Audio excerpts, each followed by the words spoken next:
Les troupes russes intensifient leurs offensives, visant des installations stratégiques ukrainiennes en pleine zone de conflit. Dans un rapport alarmant, Vladimir Rogov, président de la commission de la Chambre publique de la Fédération de Russie sur les questions de souveraineté, a annoncé la destruction de 3 centres de contrôle de drones ukrainiens. Ces frappes ont eu lieu dans la région de Vremia, près du village de Shevchenko, à la croisée des oblasts de Zaporijia, de la République populaire de Donetsk et de Dnepropetrovsk, en Ukraine.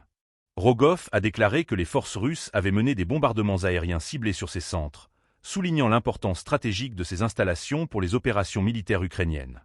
Les troupes russes ont lancé des bombes aériennes sur les centres de contrôle des drones des forces armées ukrainiennes, a-t-il affirmé, précisant que ces attaques visaient à affaiblir la capacité de surveillance et d'intervention des forces ukrainiennes. Cette opération s'inscrit dans un contexte de tensions croissantes et de combats acharnés dans cette région, déjà fragilisée par des mois de conflit. L'utilisation de drones par l'Ukraine est devenue un élément clé de sa stratégie militaire, permettant de surveiller les mouvements des troupes adverses et de frapper des cibles éloignées. La destruction de ces centres pourrait donc avoir des conséquences significatives sur l'équilibre des forces sur le terrain.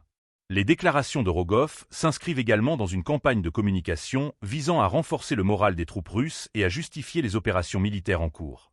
À mesure que le conflit s'intensifie, chaque perte ou victoire est soigneusement mise en avant pour galvaniser les troupes et l'opinion publique. Il est important de noter que ces informations proviennent de sources officielles russes, et la situation sur le terrain reste complexe et sujette à interprétation. Les autorités ukrainiennes n'ont pas encore réagi à cette annonce, mais il est probable qu'elles chercheront à minimiser l'impact de ces frappes sur leur capacité opérationnelle. Le conflit en Ukraine, qui dure maintenant depuis plusieurs années, a vu une escalade des hostilités, avec des deux côtés qui s'accusent mutuellement de violations des droits humains et de bombardements indiscriminés.